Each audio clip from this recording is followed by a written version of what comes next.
Okay, so I'm going to start over. I didn't turn my microphone on. Oh, anyways, I'm just wanting to let everyone know first that there's a PDF in the Facebook group that you can pull up and you can either download it, save it for later, or if you can split screen, you can follow along on the PDF and see what I've kind of laid out for tonight. So we're going to be talking all about events tonight. We are going to be going through some of the event prep and setup. We're going to be going through and then some of the execution. So some of the things that I talk about with studios as far as their problem points and what are some of the things that they find challenging in their events. So this session is all about events. So if you teach paint parties, or if you are even thinking about teaching paint parties, then I'm so glad that you're here to learn more, because I'm at a point in my paint party journey to really start sharing more about what I did and what I built for the last 12 years. So a little bit what I was talking about before I turned my microphone on is that since 2012, I started teaching paint parties. And while I was teaching, I was also building my business, of course, learning and growing. And I was also creating an enormous artwork gallery. So I license my artwork now.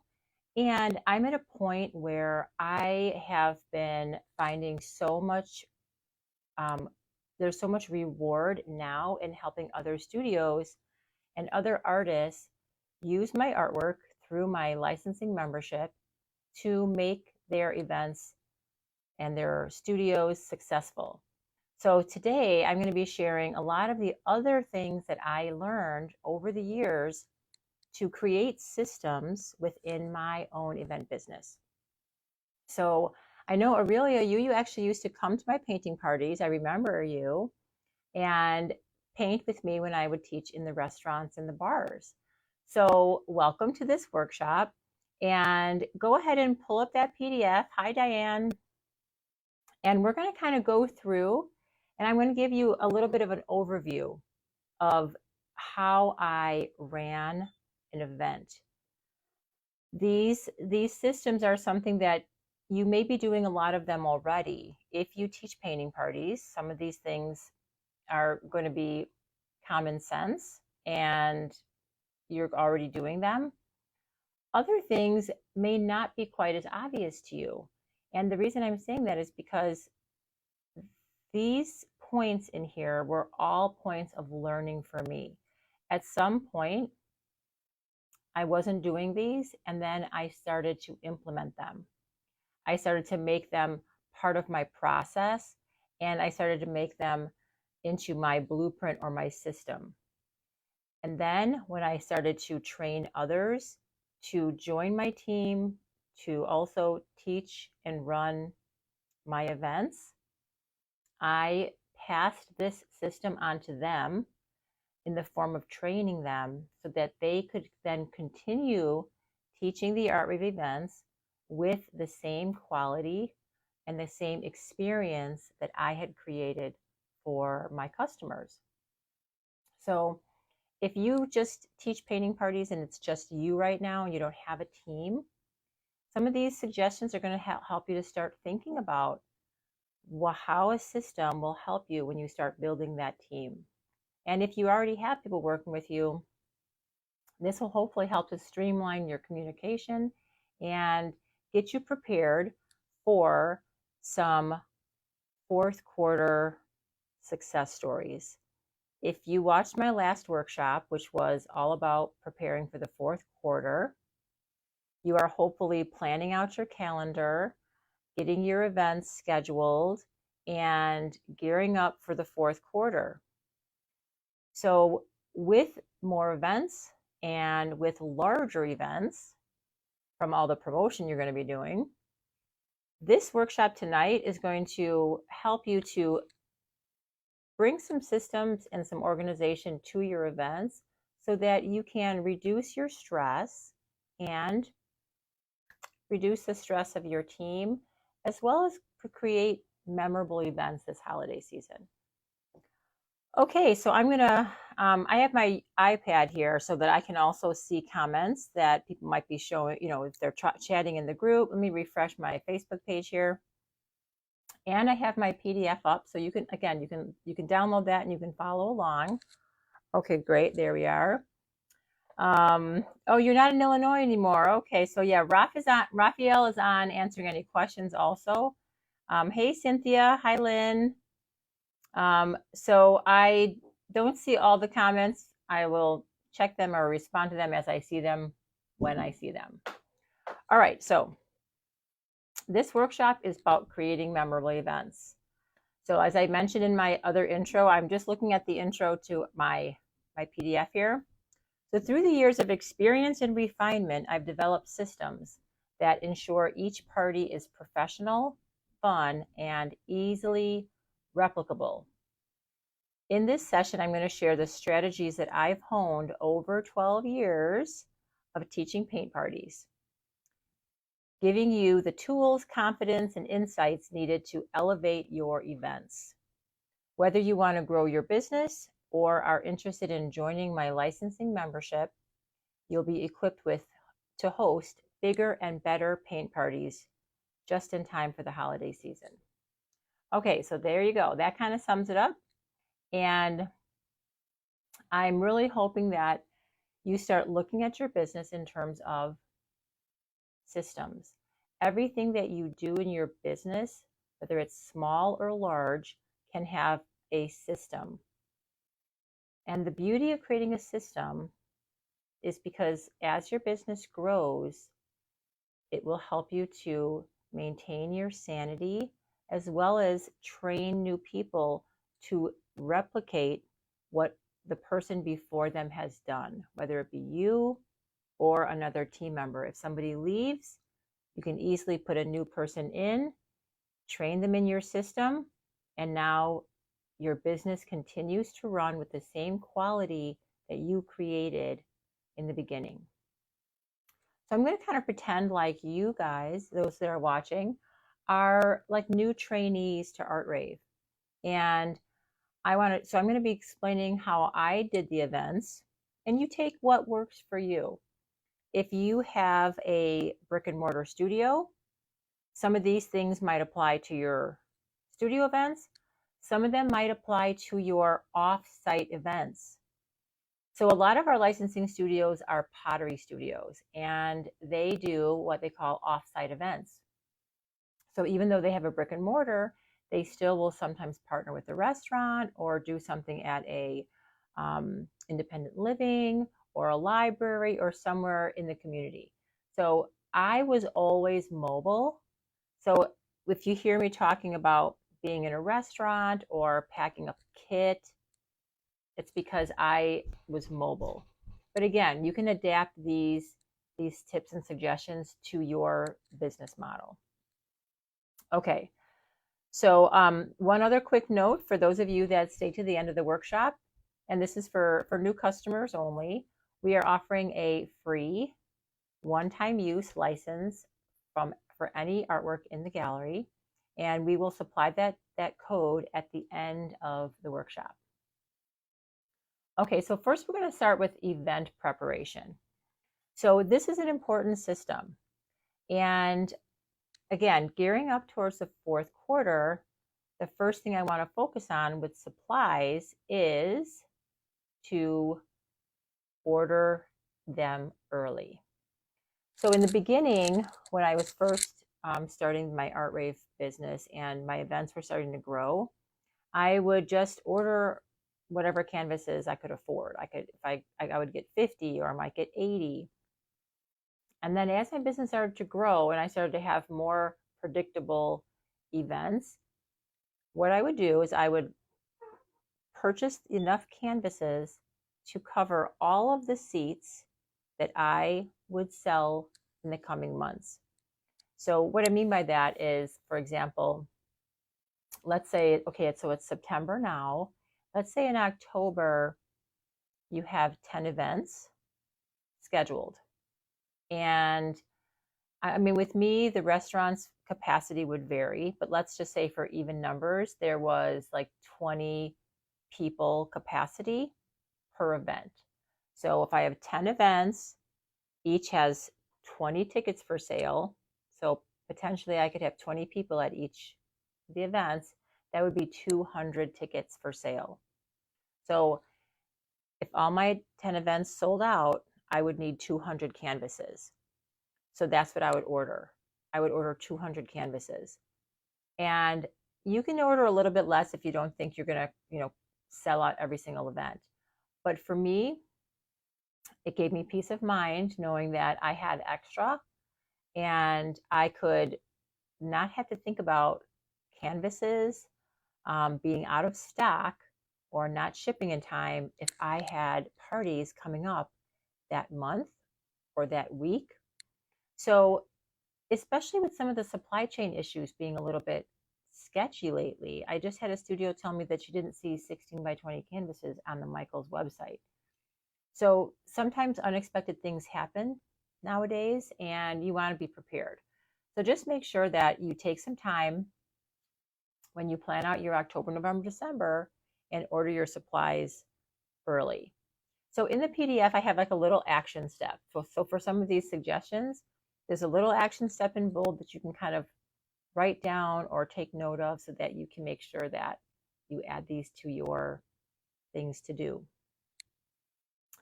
Okay, so then I have a little worksheet about some of the systems that you might already have in your business. And I want you to think about what you already have just because you may not be aware that you have a system. A system is kind of like a series of habits. And your system might be, let's say, for opening up your store, you have a system. You may not realize it. You may not have it written down somewhere, but you probably, come in, turn the open sign around, turn the lights on, start the coffee pot, do something to the register. You know what I mean? Like you have your steps of how you open up your store, probably how you close it down. And you may not have labeled it a system, but that is also your opening and closing system. So just think of some of the systems you already have, and then we're going to start building more systems and being more aware of how we can add them to our business to, again, add in the organization as well as make training new people and growing easier. Okay, so that's one of the things that I would do with my supplies is I would order ahead of time. The other thing that I did with my supplies, and I'm going to probably talk about that a little bit in the next section. I'll just jump to it now because I'm thinking about it, is I would have like kits of supplies. So I would have like a pre-packed Rubbermaid container that was clear, and I chose ones that had like black folding lids, but I would keep all my supplies in these stackable containers that were already packed and in my garage and ready to go as I went to different mobile events. So this is more, of course, for your mobile or your offsite. But one of the things that I discovered several years into my events was these stackable, they're actually toolkits. Like you can find them at hardware stores. You can find them on Amazon. They're primarily made for tools, but they have stackable containers that lock, and then they're also built on wheels. So you don't need a separate dolly.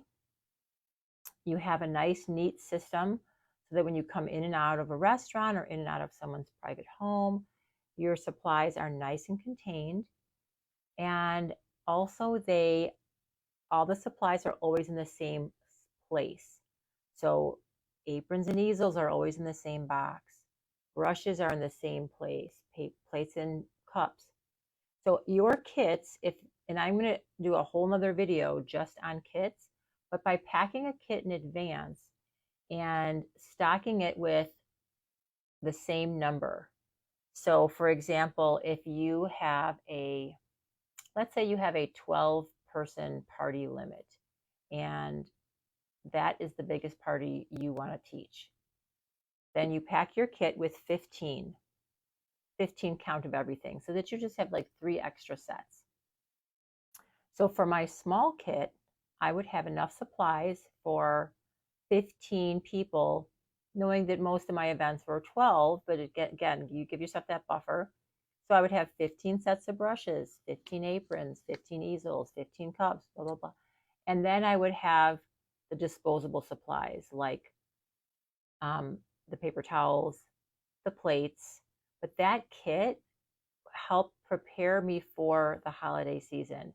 And as I grew, I had multiple kits for multiple instructors, as well as I had small kits and I had large kits. So I had a 15 count smaller kit and I had a 30 count larger kit. So we can really go into the kit, my whole kit system, but just having something that's pre-packed and pre-counted will save you a lot of madness around your holiday season, especially if you're doing off-site or mobile events. Okay, so let's see. I'm just going to take a quick breath to see who is watching. Hey, Cynthia. Yeah, we're going to leave this video up here for a while so anyone can come into this recording and watch it later if you have to run. Okay, great. All right, so let's see. So now I want to talk about a checklist. So checklists are something that I made a regular part of my business. And I started off with paper and I printed up a checklist, as well as I had a section for the names that were coming to the party. So before I went digital, before I had a website, I just had a paper system. And that checklist was something that I totally tweaked and changed as I grew and changed my business.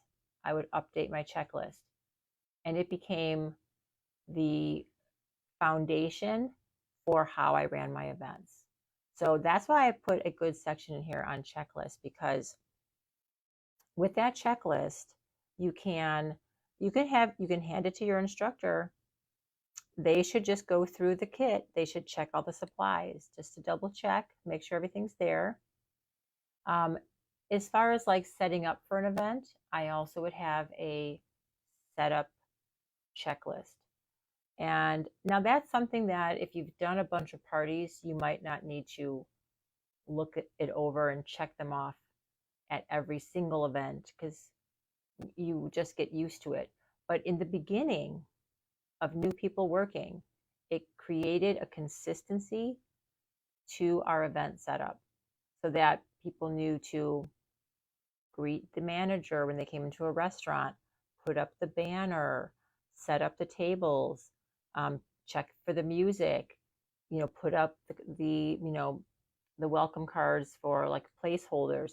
There were all these different things that were on that checklist so that anybody who taught my events was doing the same things repeatedly. So as time went on, I converted that paper checklist to a digital checklist. And what I mean by that is I just used the Notes app on my iPhone and created a list that could be shared. Now, if you have Android users, you can find another app that maybe is compatible with both phones. But at the time, I just used the Notes app and I created a notes that was called the Art Rave Event Master Checklist. And I would be happy to share it with you just let me know in the comments if you would be interested in seeing my master checklist. I have a little screenshot of it here in the PDF. And you can see if you have the PDF up that there are little circles that you literally tap and it turns to a check, a filled in checkbox. So you can literally tap it and check off the items. So it's active and it's live. So this digital checklist, what's nice about it being in Notes is you can share it also with your team. So if you have your checklist up on your phone, then you can share it with your instructor. And let's say if it's somebody who's fairly new, you can actually open the app and you can see if they have checked off all of the things and made sure that they double checked their kit, or that they checked off all the things that they needed to do for the event. So it's really a great training tool, and it educates people on your process, your standard, and your system. Okay, so what I suggest is you kind of create your own master checklist of all your supplies. You can also put on your checklist phone calls that you need to make. And I'm going to be getting that into the next section. But who you need to contact before your event can also go on your checklist. Yeah, Katrina, you will love my checklist. I'm telling you, this is a masterpiece. My checklist is honestly the history of 12 years of my business in a list form, because every single thing on there was created through my own experience. It was through my own experience, and then setting a standard, creating an event, making a change, adding it to the checklist, things we took off the checklist. But for the most part, if 90% of those things were done, the events had a consistency to them. And if you go into, let's say, a Starbucks or a McDonald's, there's a certain way that they greet you, that they make your drink. It's the same from franchise to franchise, and that's because they created systems. So my checklist is one of my most exciting. It's like a roadmap of what I have done over the years. Okay, so I also have, then I have a little workbook page in the PDF where you can kind of think about some of your own checklists and maybe brainstorm on some of the things that you can put in your pre-event checklist to help prepare you for events. Preparation is key to keeping all of your events organized and stress-free coming up during this busy holiday season. Okay, so then the third step that I have about your event prep is your communication. And so this is really important, and I had it as part of my checklist also, because whether you're working with a restaurant in an offsite event, whether you're having a private party that you're going out to in someone's home, or even if you're having a private party or a corporate event in your physical studio, it's very important that you communicate with your customers. So I would have like 1 week out or 2 weeks out, phone call. The week of, phone call to the restaurant, speak to the owner, speak to the manager, give them a head count, and ask them who's working that day.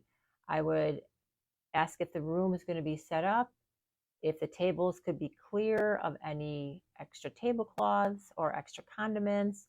So you can just really have a nice conversation about doing that event together. That conversation is critical, because what you're doing when you are having an event with someone or for someone is you really are an event planner. You have to think of yourself, again, whether you have a physical studio or you do them, off-site, you are also part event planner, and event planners communicate really well. So you need to communicate with not only the restaurant owners, but also the person who is maybe paying for the private party. You need to communicate with your staff and have those that are working. You need to double check that they know, that they're getting reminders that their shift is tomorrow or that week. So communicating with your staff, build that into your system and put those things on your checklist, because that communication, that is what's going to keep your relationships with outside venues very professional. And it's also going to keep your team working together to make your events run smoothly. Okay, let's see. Let me see if there are any other questions really quickly. Yeah, so Janet said she likes paper, but will also do some digital. Need to figure out how to duplicate checklists on my phone, so not creating new one for every event. Okay, Janet, that's super easy. Just make one master checklist, and then at the end of the event, you just uncheck everything. Just go through, uncheck everything, and then you use it again for the next event. That's what I did. I mean, there might be ways that you can like duplicate or clone it. But for the Notes app, I just have one master checklist, and then I just go through and uncheck them at the end of the event. And there you go. Now it's fresh and ready for the next one. Okay, so communication, and I have some questions for you to think about how you can improve communication in your business on the little workbook. Okay, so I'm going to take a little tea break. I did get some nice tea made here for myself so that we can enjoy our time together. Hi, Susan. Let me see if I see any other familiar names. Only a few of them pop up on my iPad. I don't know why. But okay, so we're going through tonight, we're talking about events, and we're talking about event prep, event setup, so setting up at the actual event, and then the event execution. So there's so much that can go into each one of these, but I just want to give you kind of an overview of some of the systems that I created. And I'd be happy to help any of you individually if you reach out, or if you're licensing from us, to see if I can help you with any of these areas that you might have trouble with. Okay, so for the event setup.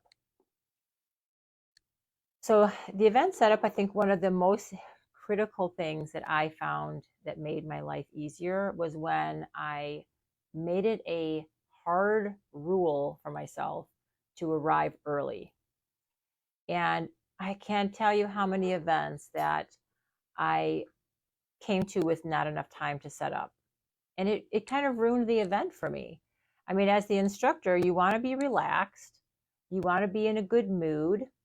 And if you had to rush to the event or rush to set up, it kind of, you have to really gather yourself together to now instruct in a relaxed fashion. So being able to arrive early at an event is a critical part of your system. And I built this into how I paid people.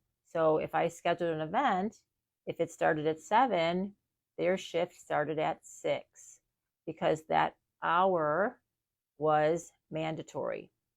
Now, I would have a certain amount of time for certain blocks of people. So for example, any party 12 and under, I wanted you to get there about an hour beforehand. If there was, let's say 13 to 20 people, I might have an hour and a half, and then larger events, 2 or even 3 hours. But it was incremental depending on how many people they were setting up for, and it gave everybody enough time to set up and then take a little breather, maybe 10 minutes before the guests start arriving, so that you and your team can just troubleshoot. You know, sometimes you might forget paper towels and someone has to run out and get paper towels from someplace. Again, these are some of the concerns of like a mobile or an offset event, but it happens. So getting there early gives you a lot of peace of mind. It sets the event up to be less stressful, And it sets the tone for you as the instructor to have a relaxing, enjoyable painting party.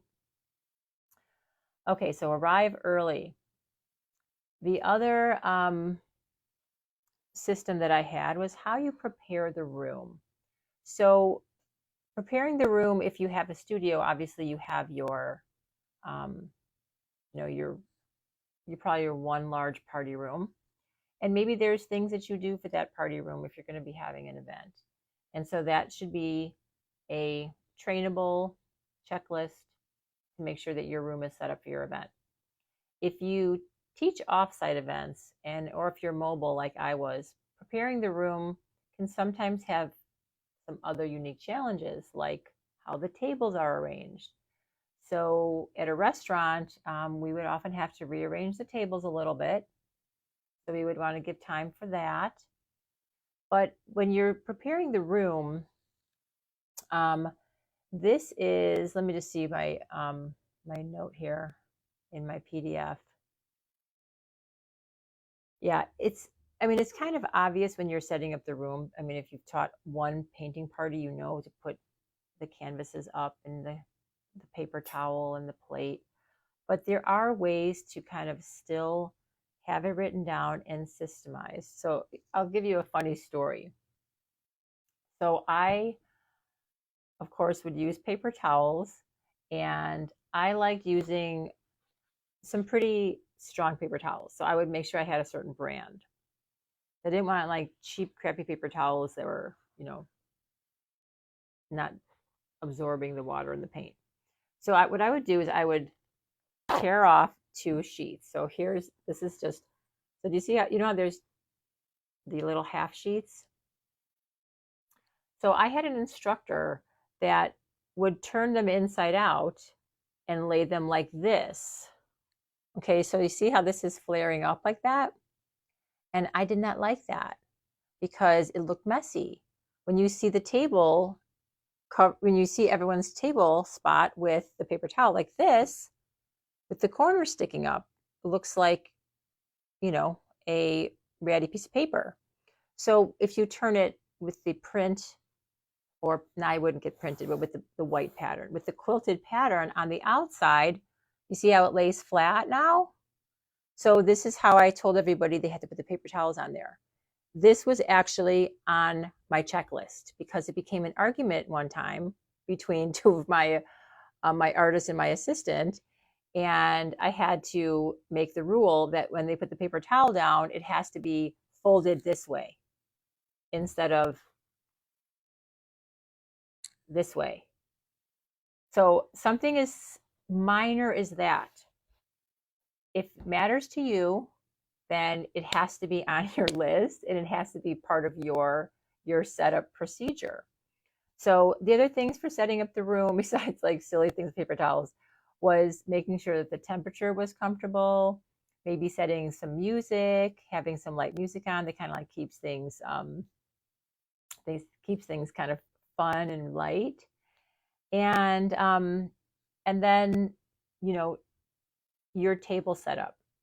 So a little side note about the table setup also is what I wanted people to experience at my events was a very high quality event, an experience.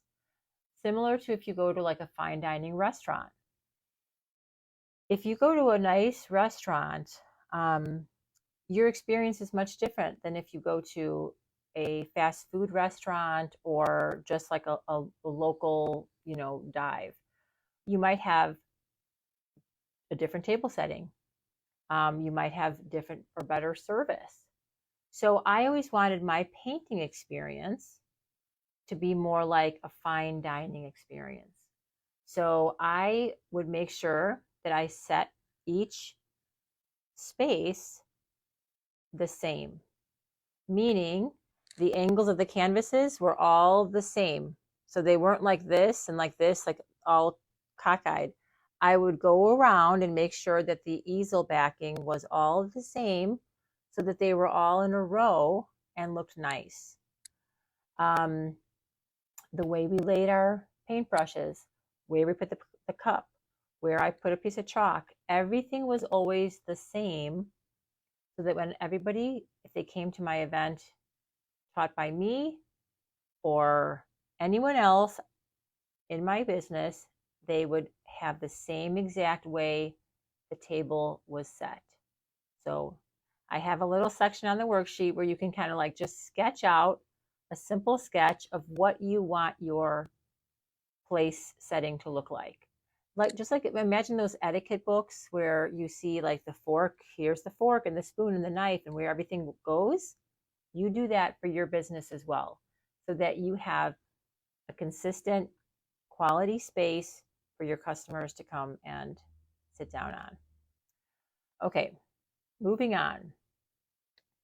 So greet and seat your guests. So this was also, again, creating a high quality event. A lot of thought went into this because, you know what, in the beginning of my business, I did not have a conscious awareness of something very important. And I'm going to tell you a little story. I had my business coach one time come out to one of my events and to check it out. I mean, I had been in business at that point for probably over a year. And I was teaching. I had my business partner, Pat, was assisting, and we had a decent sized group of maybe like 15 or 20 people. My business coach came with her daughter, and she just experienced, our painting event. And then afterwards, like later that week, we had our meeting and she gave me some feedback. And she said that when she came in, nobody said hi to her. So she wasn't greeted. And of course, when I saw her, I said hello to her. But when she first came in, she was actually standing around for a little while because we were probably setting up and, maybe talking to another customer or putting some stuff down. And so Pat and I are probably both busy. And then, of course, when I saw her, I was like, oh, hi, thanks for coming, But I was so embarrassed because I just felt like, oh my gosh, I didn't even say, like, nobody greeted you when you came in. So from that point forward, I made it part of my checklist and part of how I train people to somebody's in charge of the door. Now, they don't necessarily have to stand right at the door, depending on the group size, but they were in charge of watching the door so that as soon as somebody entered the door, they were greeted. So you see how something simple like that, it creates a customer experience that is very welcoming. So that was one of my systems, one of my checklists. I was like, someone is assigned to the door, and everybody is still setting up the room. I mean, during that hour and a half before an event, the instructor, the assistants, everybody is still setting up. But one person, usually it'd be me because I'd want to say hello to my customers who come in. If I were there, I would be the greeter. And then the assistants and stuff can get all the busy work done. So let your artist instructor maybe be that greeter, and they set up when no one's coming. And then if they see somebody new, they stop what they're doing and then they go to the door and they greet that person. Hello, welcome to the art rave tonight. Can I get your name and I can check you in? How are you doing? Like, did they eat dinner in the restaurant? You can have conversation. That sets such a great impression of your business when they are greeted like they're coming to your home. So greeting your guests is super important. Okay, the other thing that I also did, now this is an important check-in measure, is I kept my aprons to the side on a pile, nice and stacked neatly. And as people came in, when we would kind of keep it behind us a little bit. So when people came in, we would give them an apron and check them in. So as soon as they were checked in, we would hand them an apron, hand them an apron, hand them an apron.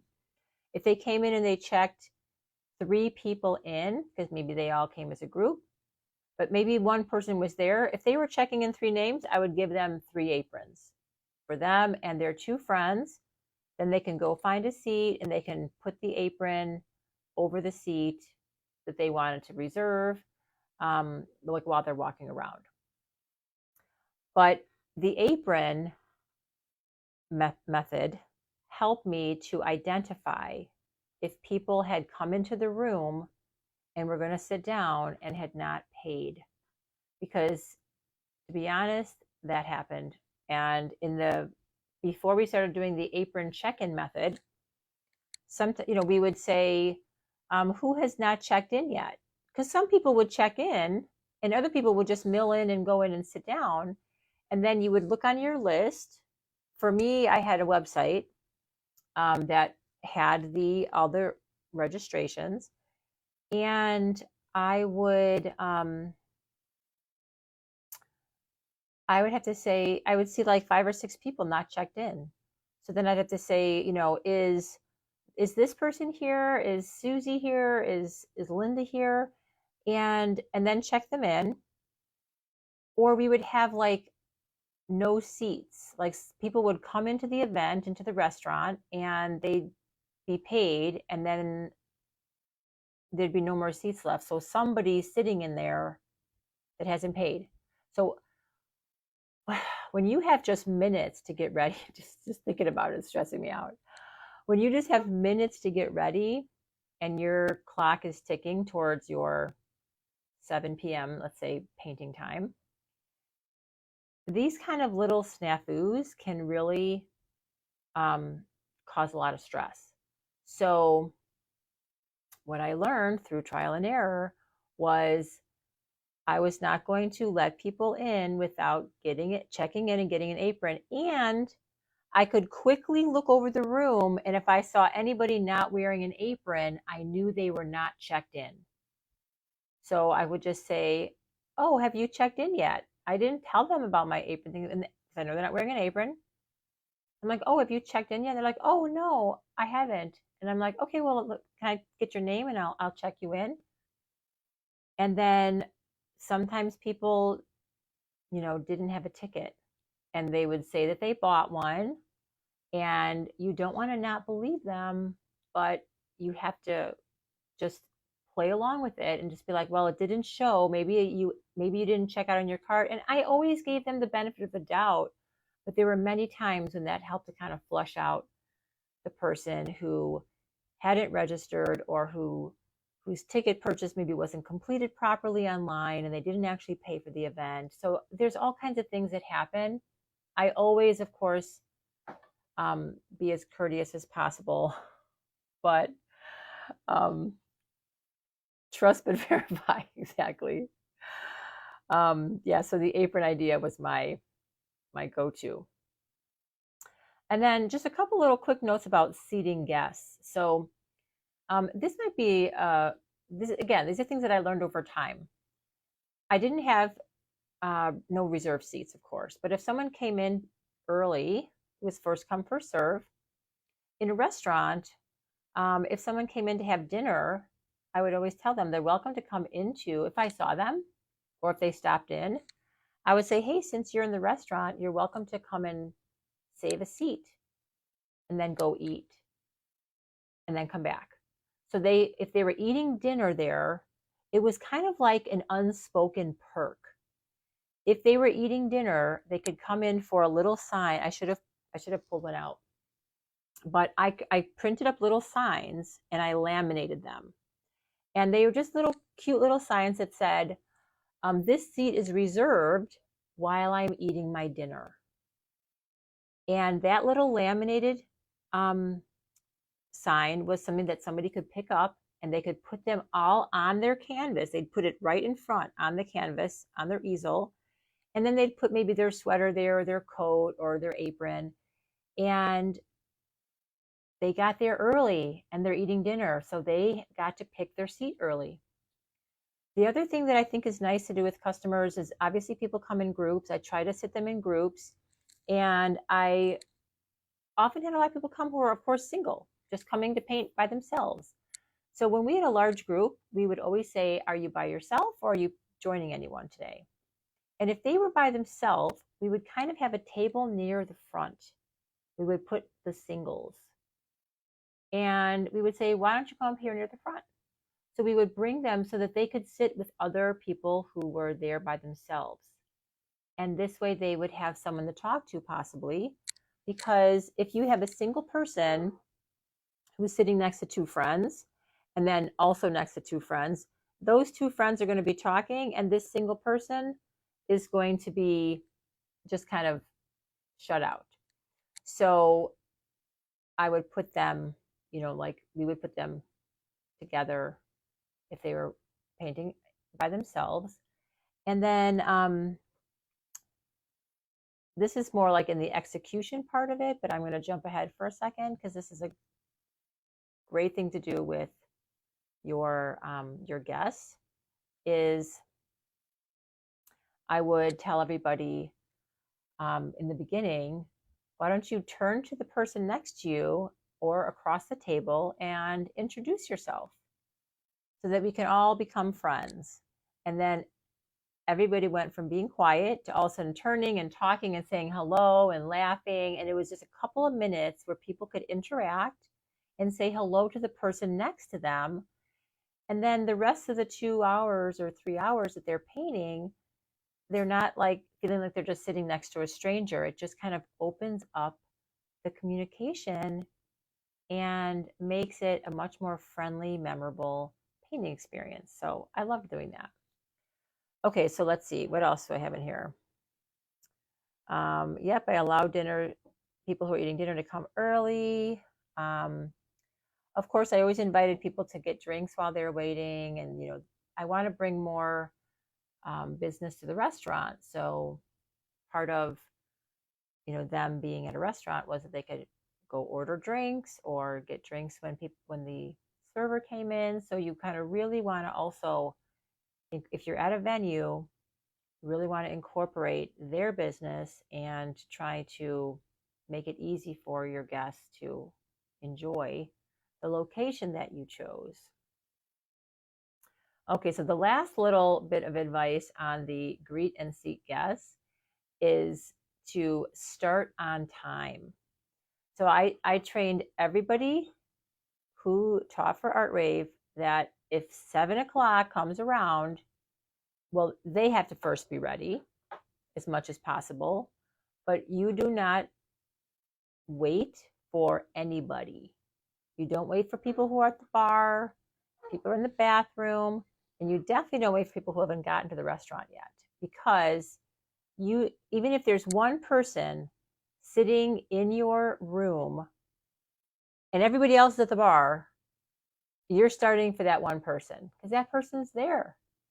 And they might miss, a couple steps not even a couple steps, maybe like a couple sentences, and then people will start coming in.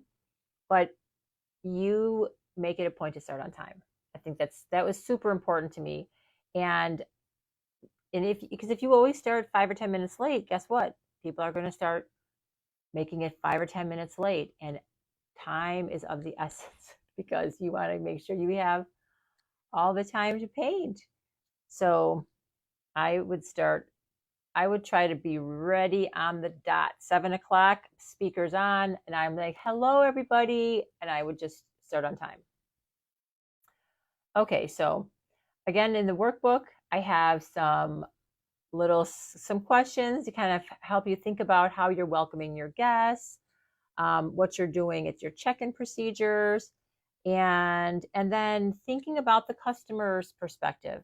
Because what you're ultimately creating with your system for checking in is, what is the experience you are giving each person when they choose to come to your event and your painting event. Okay. All right. So the last section we're going to talk about, and again, this one could be a whole nother workshop in itself, is the actual event execution. So the event execution is really about, besides teaching the painting is obvious. Of course, they're there to have a painting taught to them, and that is the painting party. But the other things, this is the art of painting party, is setting the mood and making it a fun event. How is this different from going to like a college class or going to in art school. Well, it's a art rave. And so with my brand, I wanted the art rave to be an experience. And that means having a lot of fun, creating an amazing painting, walking away with a painting that you just are thrilled with, and making new friends. It's all about the whole experience. So setting the mood is a huge part of that. So some of the things that as you can see, if you have my PDF, I got really wordy in here. But I'm just going to highlight. You can read in the PDF, if you want to go over all the points. And there's more that we could always talk about. Like I said, I could talk about this for a long time. But of course, I would introduce myself. I'd introduce the staff.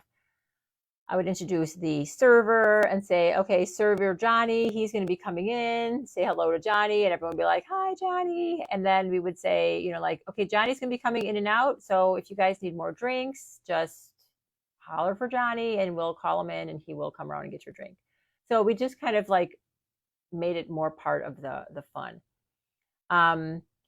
The other thing that I would do is I would oftentimes ask people, so who here is new to Art Rave? Raise your hand, because this is what I trained my team to do. Let me see what this person's saying. Tina. Hi, Tina. So what I would train people to do is to kind of keep an eye on the hands that go up when I say who's new. It's the new hands. When they go up, we would kind of just like make a quick mental note of who's new, and those people we would give a little bit more attention to. Just making sure that they didn't get too stressed, or they weren't like shutting down, or they, didn't get frustrated in some way, because they are kind of a fast-paced class, and sometimes people get overwhelmed. So it's like we always wanted to keep our eye on the new people. So that's how we would say, raise your hand. And it also, as a business owner, it gave me a good view of how many people are return customers and how many people are new.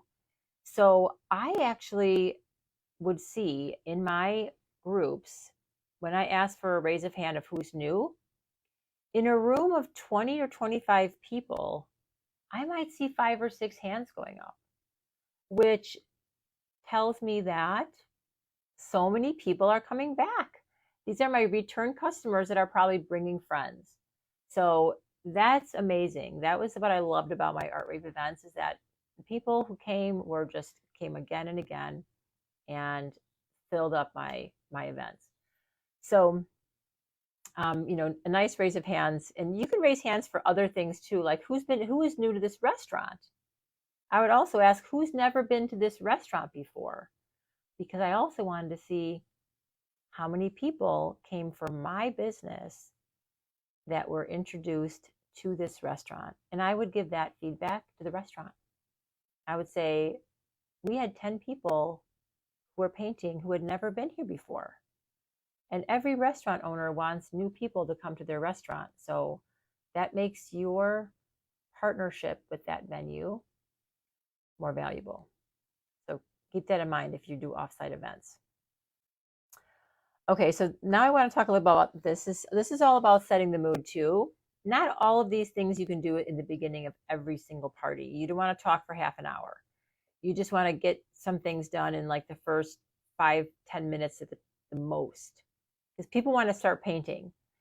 You can also do this, is like I would give quick intros, and then I would have people start painting their underpainting so they can dive in. And then I might add, maybe I might talk I might add a few of these other suggestions after they start painting, because if you talk too long, you'll lose people.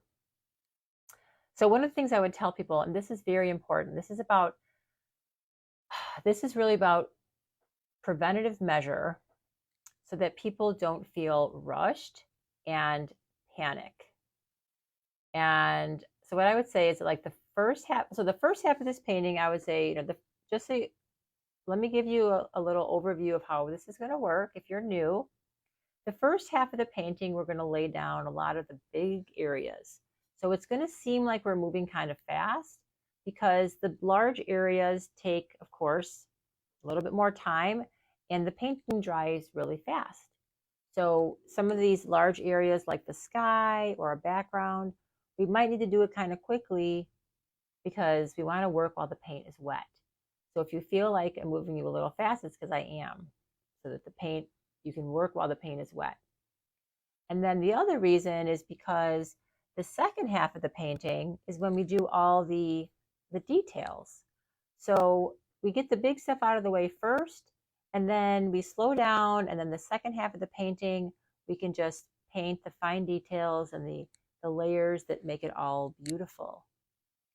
And see, by giving them that little mental prep, they're already going into it knowing that, oh, okay, like this might feel like I got to be a little bit fast, but you're kind of blaming it on the paint, but you're also setting them up for not panicking, because that is one of the things that a lot of people find stressful, was that like, oh my gosh, I'm so far behind. I've heard that so many times, or I would hear, like, oh, I'm like 5 steps behind. Like you get that person who's really frustrated. They're like, I can't even catch up. I'm already like 5 steps behind. And you can kind of hear in their voice, they're resigning to the process. So you don't want that at your event. You want people to be taking it lightly. And so if someone's behind, you always want to give the majority of the group a pace. There's always going to be a few people near the end of that pace and a few people who will paint a little faster. So you got to gauge your audience. You have to kind of walk around. You teach a class, you teach a step. I would kind of like do a lap, see how everyone's doing. When I see people coming to the end of that step, I start talking about the next step, which leads me to my next point, is tell your group, and this is another mental prep for them. A great way to keep them from panicking is to say also, like, if you're painting a certain step and you hear me talk about the next step, that's normal. I always start talking about the next step while you're working on the previous one. So just listen. If you're still painting the second, if you're still on that other step, just listen to the next step so that you're ready for when it's time to paint it. And then they don't feel stressed. And of course, word it however you feel comfortable. But you don't want people to be stressed out when they're sitting there and they're like, oh my gosh, she's talking about the next step and I'm still painting the tree and she's talking about the moon. You know what I mean? You just want to be like, okay, I'm talking about the next step. If you're still painting the tree, that's fine. I'm just going to start talking about what we're going to be doing for the moon. And see, you tell, that's a great teaching method, is to just say, like, don't panic if you're still finishing up your tree. We have some people still working on trees, no problem. Okay, I'm going to start talking about the moon just so you know what's coming up next. And then they don't feel as, left behind. So let me see. Oh, great, Katrina, thanks. Well, one of the things that I want to do actually is in the next year is potentially, I'm planning it out now, is to have like a weekend workshop where I can actually train people. We can do, like, basically it's going to be like an art rave mega course on how I teach a painting party and really train people to experience an art rave the way I did them. And even large events, how I managed events up to 130 people, took these systems. And with these systems, we were able to go from 20-person event to a 50-person event to an 80-person event to a 130-person event, because these systems allowed us to stay organized, stay sane, and communicate and grow. So that would be so exciting to share that with everybody. Okay, and then for people that are new, say if you're new to painting with us, then just trust the process. Look at your neighbor. Your neighbor's going to help you if they've been here before, and they're going to kind of like just And oh, this is another thing. This is something that I loved to do in the middle of a painting party. I'm going to give you a couple of golden nuggets. This is not in the PDF. So if you're here watching this live, this you get, it's not in the PDF. So one of the things I would do if I kind of felt like people were starting to get a little bit like stressed out, I would say, okay, raise your hand if your painting looks like a hot mess right now. And then everybody, of course, would like raise their hand. And I'm like, okay, well, good. Then you're right on track because this is the stage of the painting that doesn't look very nice. But it's going to get better from here. So I would just kind of like make everybody laugh because it's like if they love seeing that their painting's a hot mess. And I would also tell people, don't judge your painting in the middle. Don't judge your painting in the middle. It's like judging a cake when it's only half baked. You can't do that. It's not going to feel good. So don't judge your painting in the middle was another one of my favorites. Another thing that's great for keeping your audience kind of engaged and lightening the mood is at any time when you're teaching randomly, doesn't matter when in the process you start feeling people getting a little bit like kind of stressed out a little bit, and say, okay, everybody stop what you're doing, look to the person to your left and compliment their painting. And so then everyone would be like, oh wow, your painting looks amazing, like I love how you did your your sled. And then they would be like, thank you. And it's just like, it just makes people laugh, and it gets people like, even if I told them to give them a compliment, it's still a compliment. And it's usually still pretty genuine because they find something in their friend or their, not their friend, but the person next to them even. It finds something in their painting to lighten the mood and to just say like, to compliment it. So it's just little things like that are really fun to keep people not taking it too seriously. Okay, and then even though I hesitated to say this because it's something that I even hesitate to say in person, but sometimes I would tell people like, this is not the best painting you're ever going to paint. Like you're not in a studio, it's not taking you 8 hours. It's like, but it's the best painting you're going to paint in 2.5 hours. And then they would just laugh because I'm like, seriously, it is, because we're painting in 2.5 hours. It's a whole, you're going to leave with the whole painting. All right, so now I just want to get into some time-saving tips, and then we're going to get into some questions and stuff. So this is my last event execution discussion, is how to save time. So time was always, oh my God, it was always the hardest thing to negotiate, manage during an event. And this is something that takes time. An inexperienced instructor will take too much time. And I know that from my own experience. There were events that I had that were 4 hours. And I didn't know how I was going to do that, So I had to kind of like train myself to pace myself. And if you've taught painting parties before, you know this pain. It is rough. Internally, what you're going through when you're teaching that nobody else can see is when you have half an hour or less of your painting and you feel like you're only in the middle with your group, you panic. You as the instructor start to panic because you're like, oh my God, how am I going to get all these people to finish this painting in time? And that's the practice it takes. It takes practice to stay composed, stay relaxed, simplify. I'm not going to say jump ahead a few steps, but just you need to let go as an instructor. You need to say, like, instead of there being 3 shades to that mountain, make it 2 shades. Okay? Just instruct a dark and a light. If it's something, if you can do little things like that to simplify those last few steps to bring your time in a little closer. You never want to appear rushed. Even if it's near the end, You want to always teach like this is how it always is. And so you have to just stay relaxed. And, you can say, I've done this before. I've said, okay, so we have about 20 more minutes, which is more than enough time to finish our painting, even though it may not be, or it might not feel like it is. I would still say that.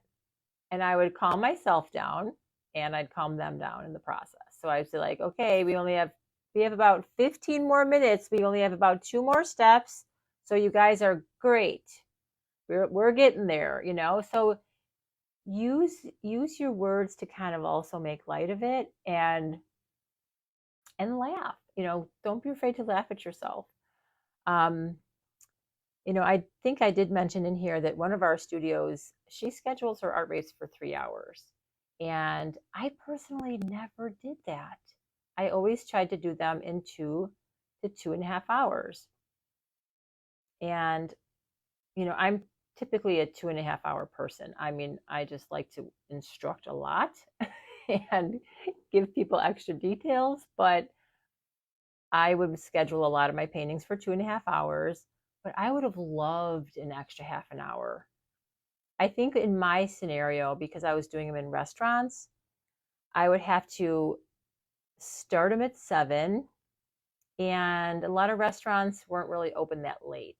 So I would be trying to finish up by 9 or 9:30 and clean up and get out of there by 10:30 because the restaurant was closing down. So I did have a little of that issue. Yeah, so Janet was saying she schedules them for 2.5 hours based on the painting. Yeah, I mean, in my 12 by 12 paintings, 2 hours. Some of my more simple large paintings, I would schedule them for 2 hours also. But there's those paintings that might have a few extra steps. And I mean, if you have the luxury of a 3-hour time frame, here's the advantages of that. You could charge a little more. I know a lot of studios that license from us, they charge between like $35 and $40 a class. Charge $45, charge $60. You are giving them a 3-hour class. After COVID, I raised my prices from $45 to $60 because I honestly didn't really want to teach painting parties that much anymore because my staff had kind of, after COVID, a lot of my staff had moved on or moved out of state. And I was like, well, I'm just going to put it at $60. If I have a smaller class, it'll be easier for me. And I would still fill up my classes. They were still selling out at $60. So, you know what? It's still one night of your life that's gone. Okay. If you look at it this way, I had a discussion with the studio a few weeks back, and it's like, you already aren't doing anything else that evening. For you, if you're teaching, you don't have, it's the same night that you're not doing anything else. You're teaching. So whether it's 2.5 hours or 3 hours, but if you can get $60 a person or $50 a person instead of 35, you still will make a better profit that particular evening. So just kind of, play around with that idea and see if that's something that works for you. Oh, thanks, Trisha. You're awesome. Okay, so then in the last, little worksheet, I have just some little prompts. I mean, I thought these up really kind of quickly because I want to get you thinking about how you can elevate your business with small organizational steps. And you're not going to be able to do all these things at once. If there's a lot of changes, start with a few things. Give yourself time to implement. Now, I was implementing these things, but I was learning them through painful execution of not having them in place. You will have an attempt to put them in place, and a couple of things might fall through the cracks. But you keep working at each event to add a little bit more in, make a little new change. And slowly your events will start to have a little more consistency. They're never going to be perfect. There's no such thing as a perfect event. If an event, I don't even want to use a percentage, but like there was a certain percentage of things that would typically go wrong. And that's normal to me. But you keep your calm, you have fun, you give people an enjoyable evening. They know you're human. If you forgot something, or if there was, you just roll with it. Part of being good in this business is really being able to work under pressure and to think on your feet and to make changes and adjustments, like just is to roll with it. Like you don't have time to stop the show, so to speak. So what I'd love for people to say in the comments is if you have any little story that you want to share of like something that you didn't do that was just completely seeming ridiculous, and then you just made a change and you were just like, this is something that you improved to your system. So I'd love to hear what someone does, even if it's just one little thing, like how you fold your paper towels. What's something that you did to your system that you thought was a big improvement.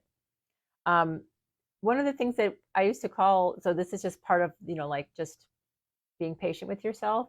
Pat and I, we used to have a, thanks Pat for the thumbs up. So Pat and I used to have something we would call the tweak of the week. And literally, because almost on a weekly basis, we would think of something that we didn't like, or we would be talking about an event that just happened and something went wrong. So then we would make a change to our system. We would update our checklist, and we would call it the tweak of the week, because that was just, as you grow your business, you just make little tiny tweaks, and eventually you start to evolve into a more complete, more efficient, systematized business. Okay, so I'm going to open it up now to some questions. But really quickly too, I also wanted to just explain that. So Raphael is going to create a code to put into the Facebook group shortly. It's like sometime within the next hour. I'll give him a little bit of time. I know he's on the computer now. For anyone who's new to ArtRave that's never licensed from us before, we're going to give you a free trial. So you can pick one of our paintings and put it on your calendar and start planning for it, and you could start making money right away with one single painting. You can also learn about our licensing program. So to use any of our artwork, you need to be part of our licensing membership. You can purchase one painting at a time and use it for one class. So we do have a la carte option. But basically you are paying for usage. So an a la carte allows you to use one painting for one event. If you license monthly, you are purchasing permission to use them on a regular basis, and you can use them repeatedly. So this is in a very important time frame. So we're in the middle of September, almost the end of September actually. And this is the time where we really, again, this is part of my system, was I would schedule my classes in September. I would complete my November calendar. I would even try to get my December calendar up, just because it's that time of the year. So September was a major planning month. Usually I would plan 2 months out, but in September, instead of just planning, so October was planned in August. August, we plan October. September, we plan November, and so forth. But for September, I would like to try to plan November and December. because holidays are super profitable. And typically October, November were two of the highest revenue generating months for the entire year. So planning in September and getting your calendar up is setting yourself up for enormous success for the fourth quarter. And if you're licensing as a regular monthly subscriber, if you have an event that sells out, I'm going to tell you a little story. If you have an event that sells out, you can just add another and another and another. And we have so many stories of studios that have put a painting up on their calendar and it sells out, and then they put it up again and it sells out, and they put it up again and it sells out, because it's just that painting there's just a huge demand for it. We had a studio just tell us this week that they put up Taking Gnome the Tree, which is one of our really hot sellers. They put it up in November, and it was I think it was like a 25-person class, or was it a 40-person class? It was like maybe it was like a 40-person class, and it sold out in like 5 minutes. Okay, so yeah, I'm reading some of the comments here. So you can check out more about our licensing. I highly recommend you subscribe so that when you start putting your events on the calendar, you have the option for unlimited usage. And I also put into the PDF some of our best sellers, so you can kind of take a look at some of the paintings that are some of our top 10 historically best-selling paintings. I have behind me some of my new art for this holiday season. And I also just want to take a quick few minutes to put on, what did he say? Something about 5 hours? Oh yeah, 40 people in 5 hours. That was amazing. Is my next workshop. So the next workshop that's coming up next month in October, I'm going to try to do one a month. And this one is going to be about, well, I'm still kind of just hashing out some of the details, but it's going to be a little bit more about your mental health. Okay, so we're going to talk about staying healthy throughout the holiday season, how to manage your stress, how to manage your team, how to manage your physical wellness, different things that you need to do to take care of yourself as you approach the holidays. It gets a little crazy, both personally and professionally. And I'm going to give you we're going to have a little discussion on how you're going to prioritize yourself and your health. So, because your business should be at a point where ideally it could work without you, but as many of us know too well, we are very involved in our business, and if we were to get sick, it would have a huge impact on our business, and we don't want to be out sick, ill, or broken down in any way, shape, or form. So I will be working on that workshop and scheduling it in the next week or so. All right, so let's see. I will also, if anyone puts any questions in the comments, I wanted to kind of wrap it up around 8:30, so we're ahead of time here. I'd be happy to, we'll go through, I'm going to take my tea upstairs. I didn't even sip my little teapot I brought down here. I'm going to bring it upstairs and start answering some questions and reading some of the comments that were talked about. I'd love to hear about other people's systems. And yeah, thank you guys so much for stopping in tonight and staying till the end. And I hope that you have some wonderful thoughts and ideas to take away from our discussion tonight. So I will again, I'll answer any things in the comments. And thanks again for joining. All right. Bye, everyone.